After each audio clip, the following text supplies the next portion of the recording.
Nasa kote ng mga operatiba ng Southern Police District ang dalawang Vietnamese national matapos salakayin ang isang beauty clinic sa Makati City at nahuling nagsasagawa ng aesthetic procedures na walang lisensyang medikal.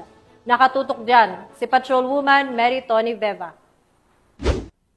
Inaresto ng mga operatiba ng District Special Operation Unit ng Southern Police District ang dalawang Vietnamese nationals matapos maaktuhang nagsasagawa ng aesthetic procedures gaya ng Botox at dermal fillers sa loob ng isang beauty clinic sa Barangay Poblacion, Makati City nang walang kaukulang lisensya para mag-practice ng medisina dito sa bansa.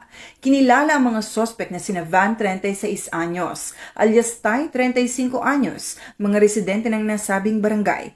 Nahuli sila sa ikinasang entrapment operation ng mga tauhan ng DSOU, DID, SWAT, DMFB at Makati Police noong hapon ng August 7, 2025 sa loob ng kanilang beauty clinic.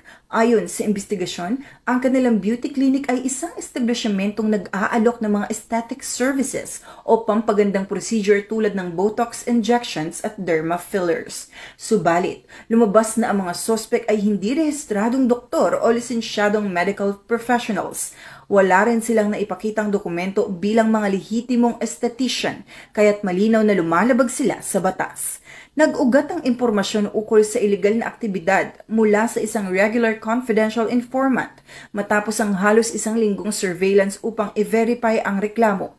Agad na nagsagawa ng entrapment operation kung saan isang pulis ang nagpanggap bilang pasyente upang mahuli ang mga suspect sa aktong pagsasagawa ng mga procedures. Sa isinagawang operasyon, narecover mula sa klinika ang iba't ibang kahon ng Botulax at Botox, mesotherapy solutions, fillers, hilinggilya, microcannula needles, anesthesia, surgical tools, mga official receipt, client forms, sales invoices, ID ng mga suspect at pera mula sa buy-bust operation.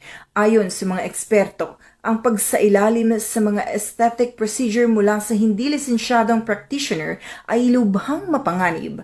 Maaari itong magdulot ng impeksyon, hindi pantay na resulta, nerve damage at iba't ibang komplikasyon sa kalusugan.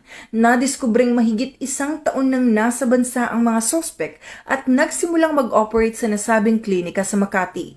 Sila ngayon ay nahaharap sa kasong paglabag sa Republic Act 2382 o ang The Medical Act of 1959 na inambendahan ng RA 4224 o Illegal Practice of Medicine.